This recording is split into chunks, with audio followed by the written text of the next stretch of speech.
So thank you, Alison. We've now got Aline. Oh. Your mother's in. Yeah, we had to pay members of staff to do that. I did actually have to pay Blue Frog members of staff to do that. I've planned a few more for the end. Anyway, before I show you the campaign that I've chosen for today, I want to take you through a series of events. Today's Thursday. Hopefully you'll come away from this SOFII event with some really great fundraising ideas that you want to try out. But what about tomorrow? I wonder what you would do if tomorrow you went to work and you found a scene a little bit like, oh, not that, a little bit like this. This is actually bomb damage, so I should say right away I don't think this will happen to you, and if it does happen to you, I certainly didn't arrange it. But the reason that I'm asking this question is because the exhibit that I've chosen celebrates, I think, a really special person who, in exactly this situation, did something, I think, completely extraordinary. It celebrates the person who reaches down into the rubble, picks up a tiny stone, looks at that tiny stone and thinks, I can use this little pebble. I can use this little pebble to rebuild this hospital, because this is a hospital. This is Great Ormond Street Hospital in 1940. And in 1940, it was the Blitz, and a bomb hit Great Ormond Street Hospital and completely destroyed a whole building, and thankfully no one was hurt. So as I say, I don't actually know who came up with the idea of using the rubble to fundraise. So I've taken a few liberties, and I'm deciding to call that person Sam. That could be Samantha, it could be Samuel. But whatever happens, Sam is a great fundraiser, and I've, again, just sort of imagined that maybe they're a young fundraiser, very enthusiastic, got a great idea, but unfortunately they've got a boss, and I'm sort of imagining what happens when Sam takes this idea to the boss. And this is what I think might have happened. This is Sam speaking. I've just had this amazing idea to give this rubble to people to raise money to rebuild the hospital. And Sam's boss speaks in a remarkably similar voice and says, are you mad? Haven't you seen all the bombed out houses? There's rubble all over London. What's so special about ours? And Sam answers, well, isn't that obvious? I mean, this isn't just rubble, this is Great Ormond Street rubble. And Sam's boss says, look, your enthusiasm is really admirable, but actually, I don't know if you've noticed, there's a world war on.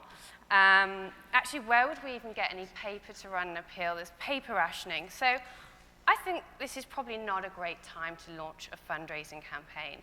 And I think probably everyone in this room has experienced that moment where a great idea goes out like a light because of the objections that are put in the way. And what I really like about this is there were enormous obstacles, but the people who came up with this idea didn't let it stop them. And the reason I know that is because, I'm going to get this wrong again, here it is. In the bottom corner, it says, look in this box, and in the box is a little pebble from the rubble of Great Ormond Street, and with it are 3 photographs, sort of evidence that this actually happened. And I've had to do a bit of detective work, but I think that these matchboxes were sold in London, and then were also sent overseas to London, not to London, to the States, to Australia, and to other friendly countries at the time. And this is the letter that went with them. And I just think this is an amazing letter. It was hand-signed by Lord Southwood, and I want to read you a little bit from it because it's so amazing, and I feel like I should have like Land of Hope and Glory playing in the background because it's so sort of patriotic. So it says, this letter comes to you not because I want you to pity us or feel sorry for us. We are glad to carry on, and indeed we feel it a privilege to do so. Many of our friends in America who love children have offered spontaneously to help us, and I'm sending this letter to you just in case your kindness of heart, your goodwill towards the little ones of this country prompts you to send a Christmas donation to help wipe out the debt that is hanging over us, a debt of nearly $604,000. Of all the things for which we are fighting for just now, there is nothing more precious than the coming generation, and Christmas is their very own festival. I do not beg, I do not plead, I just leave it to you. If you feel that to help our hospital is something you would like to do, I cannot tell you how tremendously grateful I shall be.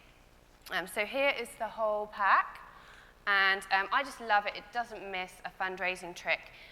In the top right-hand corner is a green flyer, and that's in the place of a donation form.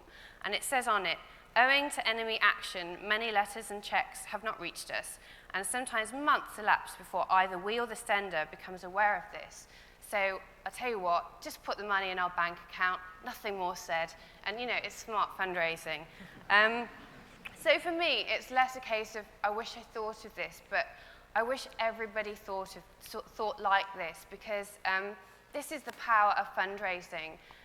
Somebody can look at a scene of complete destruction or look at a problem of any kind, and they can think to themselves, I can fix this, I can rebuild this, or I can change this. And in this case, I don't know how that mailing pack did, it's lost in the mist of time, but I do know that the building reopened in 1945, before the war even ended, which I think is an incredible achievement. So one last thing, which I think is amazing about this, is I think you're probably the first people to see this pack for a very long time, because I first found a mention of it on the Great Ormond Street Hospital website, and it took me ages to track down an image of it. But when I did, it was in quite an interesting place, because it was actually for sale. And it kind of strikes me that, well, that's a quite extraordinary thing. Somebody kept this fundraising piece for 70 years, and after that, somebody bought it. And if I'd have got there first, I would have bought it. Sadly, it had already been sold. But to me, that raises the bar pretty high. And which of us can say the same, that our work will be kept for 70 years, and then someone will buy it?